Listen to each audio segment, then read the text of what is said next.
अस्सलाम वालेकुम स्टूडेंट्स, कैसे हैं आप सब। वैसे तो मैंने आप लोगों को फोर्थ चैप्टर से असाइनमेंट दी थी, लेकिन मैं फोर्थ चैप्टर से दोबारा आप लोगों को स्टार्ट करवा रही हूँ लेक्चर। ठीक है, आज का हमारा जो टॉपिक है वो input and output and standard input and standard output है। ठीक है, तो इनपुट एंड आउटपुट हम लोगों ने पहले भी डिस्कस किया था, लेकिन मैं दोबारा रिपीट कर रही हूँ। ठीक है, मैं स्टार्ट कर रही हूँ डाटा टाइप से। ठीक है, डाटा टाइप जो है वो डिफरेंट फॉर्म का हो सकता है। ठीक है, pictures, video, audio, charts, graph, numeric. लेकिन C++ में हम जिस डाटा के साथ डील करेंगे वो क्या होगा, वो टेक्स्ट एंड न्यूमेरिक डाटा होगा। ठीक है, अब टेक्स्ट डाटा टाइप जो है वो क्या उसकी दो टाइप्स हैं, वो क्या है, स्ट्रिंग एंड करैक्टर। स्ट्रिंग में alpha numeric, alphabet, numeric 1 2 3 symbols जो डबल कोटेशन में लिखे जाएं वो क्या कहलाएंगे, स्ट्रिंग। एग्जांपल गिवन है पाकिस्तान, ये अल्फ़ाबेट पे मुश्तमिल है। ठीक है, और डबल कोटेशन में लिखा गया है तो ये क्या कहलाएगा, स्ट्रिंग। हाउस नंबर 786, हाउस जो है वो अल्फ़ाबेट पे मुश्तमिल है, सिंबल है 786, न्यूमेरिक है। ठीक है, और ये डबल कोटेशन में लिखा हुआ है और ये भी क्या कहलाएगा, स्ट्रिंग कहलाएगा।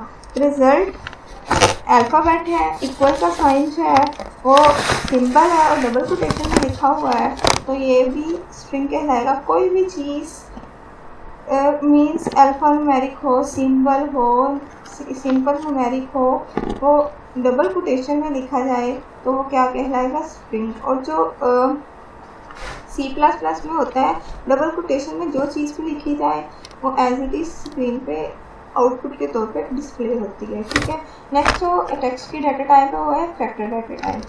अल्फा न्यूमेरिक, सिंबल या न्यूमेरिक जो सिंगल लेंथ के और सिंगल कोटेशन में लिखे जाएं तो वो क्या कहलाएंगे, करैक्टर कहलाएंगे। करैक्टर कभी भी डबल लेंथ का या मल्टीपल लेंथ का नहीं होता, सिंगल लेंथ का होता है। ठीक है, अब यहाँ पे ए जो है वो सिंगल कोटेशन में लिखा हुआ है, ये भी करैक्टर है। 7 जो है वो न्यूमेरिक है, सिंगल कोटेशन में लिखा हुआ है, ये भी करैक्टर है। सिंबल है, ये भी सिंगल कोटेशन में लिखा हुआ है, ये भी न्यूमेरिक है। ठीक है, और करैक्टर के अंदर कभी भी डबल लेंथ नहीं होती, मतलब ए भी नहीं हो सकता, 7C नहीं हो सकता, सिंगल कोटेशन के अंदर ही करैक्टर लिखा जाता है। नेक्स्ट जो है वो डाटा टाइप वो है न्यूमेरिक डाटा टाइप। इसकी भी आगे दो टाइप्स हैं, एक इंटीजर और रियल नंबर। ये भी डिटेल में पहले डिस्कस किया हुआ है। इंटीजर कोई भी पॉजिटिव और नेगेटिव नंबर, ठीक है, या वैल्यूज और डेसिमल पॉइंट्स के बगैर जो हो वो क्या कहलाएगी, इंटीजर। और इंटीजर डाटा टाइप में हम लोगों ने देखा था शॉर्ट इंटीजर डाटा टाइप होते हैं, लॉन्ग इंटीजर डाटा टाइप होते हैं, साइंड इंटीजर डाटा टाइप होते हैं, अनसाइंड इंटीजर डाटा टाइप होते हैं।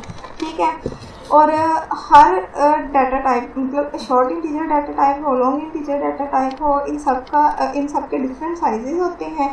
ठीक है, और इनकी रेंज डिफरेंट होती है। और हम लोगों ने डाटा ओवरफ्लो पढ़ा था और अंडरफ्लो पढ़ा था, तो उसको मैं डिटेल में डिस्कस नहीं कर रही हूँ, आप प्रीवियस चैप्टर्स में देख सकते हैं।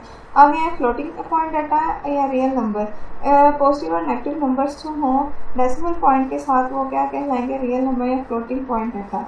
अब यहाँ पे एग्जांपल गिवन है -52.003, ये भी फ्लोटिंग पॉइंट डाटा है। 79 वैसे देखा जाए तो एज ए होल नंबर है, लेकिन 0.07 है तो ये क्या कहलाएगा, ये फ्लोटिंग पॉइंट डाटा या रियल नंबर कहलाएगा।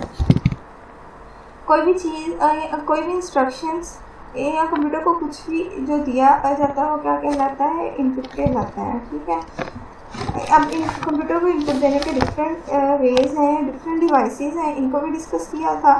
ठीक है, लेकिन अब हम C++ प्रोग्रामिंग में चूँकि सिर्फ 2 टाइप्स के डाटा या इनपुट हम कंप्यूटर को देंगे, टेक्स्ट और न्यूमेरिक। तो टेक्स्ट और न्यूमेरिक डाटा टाइप जो होंगे वो या इनपुट कंप्यूटर में एंटर करने के लिए कीबोर्ड यूज़ करेंगे। तो इस जो इनपुट कंप्यूटर को कीबोर्ड के थ्रू दिया जाए वो स्टैंडर्ड इनपुट कहलाएगा। ठीक है, और ऑफ कोर्स कंप्यूटर को वर्क करने के लिए या प्रोग्राम रन करने के लिए यूज़र से इनपुट्स चाहिए होते हैं। ठीक है, आउटपुट कंप्यूटर की स्क्रीन पे या कंप्यूटर इंस्ट्रक्शंस पे काम गिवन इंस्ट्रक्शन पे काम करता है, तो उसके बाद जो हमारे पास रिज़ल्ट डिस्प्ले होता है वो क्या कहलाता है, आउटपुट। अब आउटपुट जो होता है वो डिफरेंट डिवाइसेस के थ्रू हमारे पास मिलता है, और इसके लिए हम लोगों ने आउटपुट डिवाइसेस भी पढ़ी थी डिफरेंट, ठीक है। अब C++ लैंग्वेज में जो हमारे पास आउटपुट डिस्प्ले होगा वो मॉनिटर पे होगा, और जो रिज़ल्ट मॉनिटर पे या स्क्रीन पे डिस्प्ले होगा वो स्टैंडर्ड आउटपुट कहलाएगा, ठीक है। तो हेडर फाइल पहले भी हम लोगों ने डिस्कस किए थे, ठीक है। कंप्यूटर को डिफरेंट ऑपरेशन परफॉर्म करने के लिए डिफरेंट फंक्शंस चाहिए होते हैं। हर मरतबा हर प्रोग्राम जब हम बनाते हैं या रन करते हैं, तो अब जो डिफरेंट टास्क परफॉर्म करने के लिए कुछ चीज़ें जो होती हैं वो प्री बिल्ड होती हैं या प्री डिफाइंड होती हैं, प्री डिफाइंड फंक्शंस होते हैं, प्री बिल्ड फंक्शंस होते हैं, ठीक है। तो वो किस में होते हैं, वो हेडर फाइल के अंदर होते हैं। तो ये जो .h है ये हेडर फाइल की एक्सटेंशन है, और जब हम इसको C++ प्रोग्राम के अंदर यूज़ करते हैं तो हम इंक्लूड लगाते हैं, वो एक प्रोसेसर डायरेक्टरी होती है, ये हम लोगों ने पहले किया हुआ है, ठीक है। डिफरेंट हेडर फाइल्स होती हैं, ठीक है, जो जिसके अंदर प्री डिफाइंड फंक्शंस होते हैं। हम लोगों ने जो फंक्शन अपने प्रोग्राम में इंक्लूड करना हो हम वो वाले हेडर फाइल को इंक्लूड करते हैं, ठीक है। एक से ज़्यादा हेडर फाइल को हम अपने प्रोग्राम में इंक्लूड कर सकते हैं, ठीक है। C++ uses different streams to perform input and output operations। आगे है स्ट्रीम। फ्लो ऑफ डाटा जो होता है वो स्ट्रीम कहलाता है, ठीक है। अब डाटा जो हम फ्लो ऑफ डाटा करने के लिए स्ट्रीम हम डिफरेंट वे होते हैं, मतलब सी आउट कराने के लिए आउटपुट डिस्प्ले करने के लिए सी आउट यूज़ करते हैं, ठीक है। तो इसके अलावा गेट सी एच यूज़ करते हैं हम अपने रिज़ल्ट को स्क्रीन पे डिस्प्ले करने के लिए। उसके लिए गेट सी एच ई भी यूज़ किया जाता है, सी एच भी यूज़ किया जाता है। तो डिफरेंट वे हैं डाटा को डिस्प्ले करने के लिए।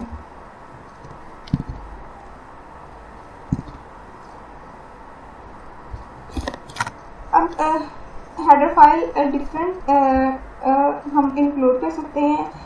मेन जो हम इंक्लूड करते हैं, हमें आउटपुट स्क्रीन पर डिस्प्ले करना होता है, ठीक है। तो उसके लिए जो सी आउट और सी इन बिल्डिंग फंक्शंस होते हैं वो string.h के अंदर हेडर फाइल के अंदर होते हैं। तो ये हमें प्रोग्राम के अंदर इंक्लूड करने पड़ते हैं स्टेटमेंट्स को इनपुट और आउटपुट कराने के लिए, ठीक है।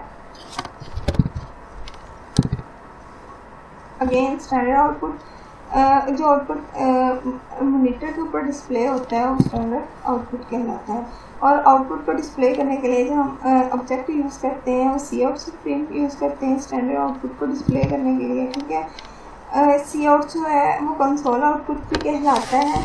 अब जब हम प्रोग्राम को कंपाइल करने के बाद रन करते हैं तो आप लोगों ने देखा होगा कि ब्लैक स्क्रीन के ऊपर हमें आउटपुट शो होती है, ठीक है। अब हम वहाँ पे माउस के साथ जो भी फंक्शन परफॉर्म करेंगे तो कोई फंक्शन परफॉर्म नहीं होगा। तो कंसोल आउटपुट वो होती है जहाँ पे माउस वर्क ना करे, बल्कि जस्ट हम कीबोर्ड के थ्रू कमांड्स वगैरह को ऐड कर सकें, वो कंसोल आउटपुट कहलाती है, ठीक है। सी आउट ऑब्जेक्ट यूज़ करने के लिए हमें इंसर्शन ऑपरेटर यूज़ करना होता है, ठीक है। और इंसर्शन ऑपरेटर के बाद जो मैसेज लिखा जाता है वो स्क्रीन के ऊपर एज ए आउटपुट डिस्प्ले होता है। सिंटैक्स या रूल जो है सी आउट ऑब्जेक्ट यूज़ करने का ये सी आउट इंसर्शन ऑपरेटर। आगे वेरिएबल कांस्टेंट एक्सप्रेशन मैसेज जो भी हमें स्क्रीन के ऊपर डिस्प्ले करना हो वो लिखते हैं, ठीक है। सी आउट जो है ये ऑब्जेक्ट का नेम है स्टैंडर्ड आउटपुट को डिस्प्ले करने के लिए। और ये इंसर्शन सिंबल या पुट टू ऑपरेटर है, ठीक है। ये इंसर्शन सिंबल जो है ये आउटपुट जो है सी आउट को सेंड करता है और सी आउट जो है वो स्क्रीन के ऊपर डिस्प्ले की जाती है। अब एक सी आउट ऑब्जेक्ट जो है वो एक से ज़्यादा इंसर्शन ऑपरेटर्स को यूज़ कर सकता है। इसकी एग्जांपल हम नेक्स्ट देखेंगे। फर्स्ट एग्जांपल, सी आउट इंसर्शन सिंबल पाकिस्तान जिंदाबाद डबल कोटेशन में लिखा गया है, ठीक है, और स्टेटमेंट टर्मिनेटर। तो स्क्रीन पे जो इसकी आउटपुट होगी वो क्या शो होगी, पाकिस्तान जिंदाबाद। और ये पाकिस्तान जिंदाबाद डबल कोटेशन में लिखा गया है, तो ये स्ट्रिंग कहलाएगी। ठीक है, string constant is always enclosed in quotation mark. Example 2 में सी आउट इंसर्शन सिंबल 720। अब ये न्यूमेरिक है, नेक्स्ट उसके साथ स्टेटमेंट टर्मिनेटर है, तो स्क्रीन के ऊपर 720 डिस्प्ले होगा। चूँकि ये न्यूमेरिक है तो इस वजह से इसको हम कोटेशन मार्क के अंदर नहीं लिखेंगे। C out insertion symbol a statement terminator, और वेरिएबल है तो स्क्रीन पे ए शो हो जाएगा, और वेरिएबल को भी हम कोटेशन मार्क के अंदर नहीं लिखते। ठीक है, एग्जाम्पल 4 देखें। अब एग्जाम्पल 4 के अंदर एक ही सी आउट ऑब्जेक्ट के अंदर मल्टीपल इंसर्शन सिंबल यूज़ हुए हैं। ठीक है, मल्टीपल एक से ज़्यादा, और यहाँ पे हम लोगों ने 2 इंसर्शन सिंबल एक ही सी आउट ऑब्जेक्ट के अंदर यूज़ किए हैं। C out insertion symbol double quotation के अंदर लिखा है value of n is equal to. अब अभी पिछली स्लाइड में देखा है कि इंसर्शन सिंबल के बाद जो डबल कोटेशन के अंदर इंसर्शन सिंबल के बाद जो मैसेज लिखा जाता है, या जो भी अल्फा न्यूमेरिक को यूज़ करते सिंबल्स को यूज़ करते हुए लिखा जाता है, और स्क्रीन पे एज इट इज़ डिस्प्ले हो जाता है। ठीक है, डबल कोटेशन के बाद अगेन इंसर्शन सिंबल n, जो भी उस वेरिएबल n की वैल्यू होगी वो डिस्प्ले होगी, और स्टेटमेंट टर्मिनेटर। अब इसकी आउटपुट इस तरह स्क्रीन पे शो होगी, the value of n is equal to, और इसके आगे n वेरिएबल की जो भी वैल्यू होगी 10, 20 जो कुछ भी होगी वो डिस्प्ले हो जाएगी। और यहाँ पे 2 मरतबा इंसर्शन सिंबल का यूज़ किया है। अब कुछ प्रोग्राम है, प्रोग्राम आप लोगों ने पहले भी रन किए हैं। ठीक है, अब यहाँ पे आपको स्लाइड्स मिल जाएंगी, आप लोगों ने ये स्लाइड्स से कॉपी पेस्ट करके प्रोग्राम C++ का सॉफ्टवेयर मैंने टर्बो C++ आप लोगों को दिया हुआ है, और डब C++ दिया हुआ है, आपने उसके अंदर रन करना है। ठीक है, जो भी आपको प्रॉब्लम्स होंगी वो आप लोगों ने मेरे साथ डिस्कस करनी है। अब ये प्रोग्राम हमें कहता है कि स्क्रीन पर डिस्प्ले करना है, आउटपुट हमें मिलनी चाहिए एक मैसेज, वैल्यू ऑफ टीचर और कैरेक्टर वेरिएबल। तो देखें, सबसे पहले हमें आउटपुट चाहिए, तो उसके लिए हेडर फाइल iostream.h होती है, तो उसको लिखने का वे होता है हैश इंक्लूड iostream.h, और ये एंगल ब्रैकेट्स के अंदर है। ठीक है, हैश इंक्लूड conio.h, conio.h के अंदर जो फंक्शंस प्री डिफाइन होते हैं वो क्लियर स्क्रीन और .ch होती हैं। वाइड मेन से हमारा मेन प्रोग्राम शुरू होता है क्लियर स्क्रीन। अब जब हम एक प्रोग्राम को रन करते हैं, ठीक है, तो उसकी आउटपुट स्क्रीन के ऊपर डिस्प्ले होती है। उसके बाद हम दूसरे प्रोग्राम को रन करते हैं, तो जो पहले प्रोग्राम की आउटपुट होती है वो स्क्रीन के ऊपर शो हो रही होती है, और सेकंड प्रोग्राम की जो आउटपुट होती है उसके बाद डिस्प्ले होती है। ये आप लोगों ने जब क्लास में मैंने आपको प्रैक्टिकल करवाया था, आप लोगों ने देखा होगा। तो जब प्रीवियस प्रोग्राम की आउटपुट है उसको रिमूव करने के लिए हम क्लियर स्क्रीन ऐड करते हैं। ठीक है, अब यहाँ पे मैंने आप लोगों को वेरिएबल डिक्लेरेशन कराया था, वेरिएबल इनिशियलाइजेशन कराया था, उसके कुछ रूल्स वो भी करवाए थे। ठीक है, मैं अगेन बता देती हूँ, वेरिएबल डिक्लेरेशन से मुराद ये है कि आप वेरिएबल जो जितने हमें इस प्रोग्राम में वेरिएबल चाहिए वो हम डिक्लेयर करें उसके डाटा टाइप के साथ। ठीक है, उसकी डाटा टाइप के साथ वो डिस्प्ले करें, उसकी डाटा टाइप के साथ हम डिक्लेयर करें। और सेकंड में ये है कि जब हम वेरिएबल को डिक्लेयर करें उसके डाटा टाइप के साथ, तो साथ ही उसको वैल्यू असाइन कर दें। यहाँ पे वेरिएबल इनिशियलाइजेशन यूज़ की है। Integer int integer data type हो तो int यूज़ होता है, n यूज़ किया है, इक्वल टू साथ ही वैल्यू 10 असाइन किया है, और स्टेटमेंट टर्मिनेटर यूज़ किया है। नेक्स्ट कैरेक्टर डाटा टाइप है char और ch इक्वल टू, और ऐट कैरेक्टर को हम यूज़ कर रहे हैं, ऐट सिंबल को फिर यूज़ कर रहे हैं, इसको सिंगल कोटेशन में लिखा है तो ये कैरेक्टर बन गया। ठीक है, और स्टेटमेंट टर्मिनेटर है। नेक्स्ट मैसेज को हमें डिस्प्ले करना है, तो C out insertion symbol double quotation के अंदर पाकिस्तान जिंदाबाद और स्टेटमेंट टर्मिनेटर। ये सी आउट पाकिस्तान जिंदाबाद का एज इट इज़ डिस्प्ले करेगा, इसकी आउटपुट भी आप लोगों को नज़र आ रही है। देन सी आउट, पहले तो हम लोगों ने डाटा टाइप के रिस्पेक्ट से वेरिएबल डिक्लेयर किए हैं, साथ उनका वैल्यू असाइन की है, ठीक है। अब उनको सी आउट करना है, यानी उनको स्क्रीन के ऊपर शो करना है। तो सी आउट जो होगा, C out insertion symbol N की जो भी वैल्यू होगी वो आ जाएगा statement terminator. C out insertion symbol C H, जो भी करैक्टर होगा वो आ जाएगा get C H. Get C H class में मैंने आप लोगों को शो दिखाया भी था कि जब हम गेट सी एच को ऐड नहीं करते तो प्रोग्राम को कंपाइल करने के बाद जब रन किया जाता है तो आउटपुट हमें शो होती है, लेकिन वो जस्ट 1-2 सेकेंड्स के लिए होती है और साथ ही डिसअपीयर हो जाती है। तो आउटपुट को स्टिल करवाने के लिए स्क्रीन के ऊपर हम गेट सी एच को यूज़ करते हैं। अब इसकी आउटपुट देखें, एक ही लाइन के अंदर एक ही लाइन पे शो हो रही है। अब इसको 3 लाइन्स में करने के लिए हम क्या करेंगे, अगर हम हर सी आउट ऑब्जेक्ट के एंड पे, जहाँ पे ये जिंदाबाद पाकिस्तान जिंदाबाद कोटेशन मार्क के बाद जो स्टेटमेंट टर्मिनेटर है, इससे पहले स्लैश एंड लाइन, ये आप लोगों ने किया भी है इसका प्रोग्राम, स्लैश एंड लाइन को इंक्लूड कर देंगे तो हमारे पास एक लाइन के ऊपर एक ही डिस्प्ले होगा, ठीक है। अब इसी प्रोग्राम को सारा कुछ वैसे ही है, जस्ट सी आउट पे आ जाए। सी आउट एक ही सी आउट ऑब्जेक्ट के साथ 3 इंसर्शन सिंबल यूज़ की है, ठीक है। पाकिस्तान जिंदाबाद का मैसेज डबल कोटेशन के अंदर जो इंटीजर हम लोगों ने डिक्लेयर और असाइन की थी उनको, उसको वैल्यू वो, साथ ही इंसर्शन सिंबल के साथ एन के बाद कम आएगा, यहाँ पे ये मिस्टेक है, इंसर्शन सिंबल के बाद सी एच और स्टेटमेंट टर्मिनेटर, ठीक है। सेकंड प्रोग्राम देखें। सेकंड प्रोग्राम 2 फ्लोटिंग पॉइंट्स लेने हैं, ठीक है, और उनको ऐड करना, उनके सम को स्क्रीन पे शो करना है। अगेन आया stream.h, क्योंकि हम लोगों ने आउटपुट को शो करना है formula.h, क्लियर से क्लियर और गेट सी एच के लिए। अब यहाँ पे फ्लोटिंग पॉइंट है तो हमें 2 नंबर्स को ऐड करना है, 2 वेरिएबल्स कम से कम चाहिए हमें, तो फ्लोट वेरिएबल 1 वेरिएबल 2।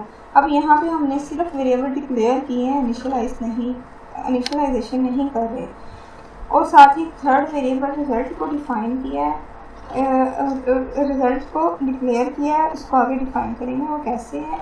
अब यहाँ पे इससे नेक्स्ट हम वेरिएबल को वैल्यू असाइन कर रहे हैं फ्लोटिंग पॉइंट से, तो फ्लोटिंग पॉइंट डाटा है हमारे पास होना चाहिए, तो वेरिएबल 1 की वैल्यू 24.27, वेरिएबल 2 की वैल्यू 41.50, ठीक है, और साथ स्टेटमेंट टर्मिनेटर। अब रिजल्ट को डिफाइन किया कि रिजल्ट कैसे आएगा, वेरिएबल 1 और 2 को ऐड करने से। अब सी आउट क्या होगा, सी आउट इंसर्शन सिंबल। अब इंसर्शन सिंबल के बाद जो कुछ होगा वो स्क्रीन पे डिस्प्ले हो जाएगा, वेरिएबल 1। चूँकि ये वेरिएबल है, वेरिएबल को कोटेशन मार्क के अंदर नहीं लिखते, तो ये कोटेशन मार्क के बगैर है। अब यहाँ पे जो वेरिएबल 1 की जो भी वैल्यू होगी वो स्क्रीन पे डिस्प्ले हो जाएगी। अब यहाँ पे हमने असाइन किया 24.27, तो स्क्रीन पे क्या शो होगी 24.27, ठीक है। इससे नेक्स्ट इंसर्शन सिंबल। अब डबल कोटेशन के अंदर सिंबल को लिखा है प्लस के साइन को, ऑपरेटर को, ठीक है, एडिशन के ऑपरेटर को, तो ये स्क्रीन पे एज इट इज शो होगा। इसके बाद अगेन इंसर्शन सिंबल वेरिएबल 2। अब यहाँ पे वेरिएबल 2 अगेन इसको कोटेशन मार्क के अंदर नहीं लिखा, तो अब इसकी जो वैल्यू होगी 41.50 वो स्क्रीन पे डिस्प्ले होगी। इंसर्शन सिंबल इक्वल का साइन डबल कोटेशन के अंदर है, तो ये एज इट इज स्क्रीन पे डिस्प्ले होगा। अगेन इंसर्शन सिंबल और रिजल्ट, जो भी वेरिएबल 1 और 2 को ऐड करने से हमें मिलेगा वो उसका रिजल्ट स्क्रीन पे शो हो जाएगा।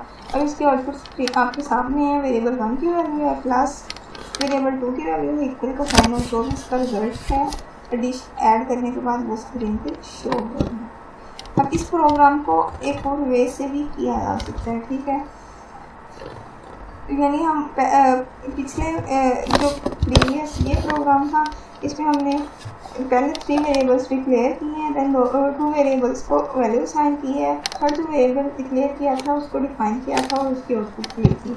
अब ये जो ये प्रोग्राम है इसमें क्या है, हम वेरिएबल इनिशियलाइजेशन कर रहे हैं, ठीक है, वेरिएबल ए डिक्लेयर कर रहे हैं, साथ उसको वैल्यू असाइन कर रहे हैं 10.76, वेरिएबल 2 डिक्लेयर कर रहे हैं, साथ उसको वैल्यू दे रहे हैं 5.34। अब इसकी आउटपुट कैसी होगी, C out insertion symbol A plus B is equal to, ठीक है, A plus B is equal to double quotation के अंदर है तो ये एज इट इज आएगा insertion symbol A plus B. अब यहाँ पे ए प्लस बी की जो भी वैल्यू होगी वो स्क्रीन पे डिस्प्ले हो जाएगी, आपके सामने आउटपुट ये नजर आ रहा है, ठीक है। अब प्रोग्राम 3, इस तरह का प्रोग्राम आप लोगों ने पहले भी किया हुआ है। उसमें ये था वो तब जस्ट मैंने आप लोगों को रन कराया था और थोड़ा हेडर फाइल्स और ये वाइड मेन वगैरह के बारे में आपको बताया था, ठीक है। अब यहाँ पे मैं आपको बता रही हूँ कि प्रोग्राम लिखा कैसे जाता है। ऐसा प्रोग्राम लिखना है जो कि एरिया ऑफ स्क्वायर को कैलकुलेट करे और उसको प्रिंट करे गिवन हाइट एंड विड्थ। जिसके एरिया ऑफ स्क्वायर के जो पैरामीटर्स होते हैं वो हाइट एंड विड्थ होते हैं, तो वही हम इनपुट करने हैं, ठीक है। और एरिया ऑफ स्क्वायर को कैलकुलेट करना है और 16 पीस का रिजल्ट शो करना है, आउटपुट शो करना है। अगेन है stream.h header file, ponyo.h header file, wide main, clear screen. अब यहाँ पे हम जो डाटा टाइप यूज़ कर रहे हैं वो फ्लोट यूज़ कर रहे हैं। आप इंटीजर डाटा टाइप भी यूज़ कर सकते हो, आपकी डाटा पे डिपेंड करता है कि अगर आपका होल नंबर पोस्टिंग या नेगेटिव नंबर्स की फॉर्म में है। अब यहाँ पे हम स्क्वायर के पैरामीटर्स की बात करें तो नेगेटिव तो होंगे नहीं, तो पॉजिटिव अगर होल नंबर होंगे तो इंटीजर डाटा टाइप, अगर डेसिमल के होंगे तो फ्लोट पॉइंट डाटा। तो यहाँ पे हम 3 वेरिएबल्स डिक्लेयर कर रहे हैं। Float data type, height, width और एरिया। हाइट का वैल्यू असाइन किया 5.0, फ्लोटिंग था तो 5.0, विड्थ का वैल्यू असाइन किया 4.5, ठीक है। आगे एरिया का फार्मूला डिफाइन किया, height into width. See out क्या है, area of square is equal to, area of square क्या है, ये डबल कोटेशन के अंदर है तो ये एज इट इज डिस्प्ले होगा इंसर्शन सिंबल एरिया, जो भी इसका एरिया इनको मल्टीप्लाई करने के बाद होगा वो स्क्रीन पे डिस्प्ले हो जाएगा, / और कर्ली ब्रैकेट, ठीक है। ये था आज का लेक्चर। अब आपका ये काम है, आपने इस लेक्चर को देखना है, ठीक है। इसके प्रोग्राम आपने खुद से लिखने हैं, रजिस्टर पे लिखने हैं, कॉपी पे लिखने हैं। उसके बाद जब आप इसको रन करेंगे, आप लोगों ने प्रोग्राम रन भी करने हैं, डेव का सॉफ्टवेयर मैंने आप लोगों को दिया हुआ है, ठीक है। तो उसमें आप प्रोग्राम लिखने के बजाय आप खुद लिख भी सकते हैं अपनी प्रैक्टिस के लिए। और इसके अलावा मैं आप लोगों को स्लाइड दे दूँगी, तो स्लाइड्स में से आपने ये प्रोग्राम कॉपी पेस्ट करके डेव में कंपाइल और रन करने हैं। फिर जो भी प्रॉब्लम्स होंगे आप लोगों ने मेरे साथ डिस्कस करते हैं, ठीक है। और CR से कह के मैं आप लोगों का ग्रुप बनवा दूँगी व्हाट्सएप पे, तो जो भी आप लोगों को प्रॉब्लम्स होंगे वो आप लोगों ने वहाँ पे उस ग्रुप में डिस्कस कर लेंगे, ठीक है। और यही आप लोगों की असाइनमेंट थी और असाइनमेंट का भी आप लोगों को फ़ायदा हो जाएगा। ये था आज का लेक्चर।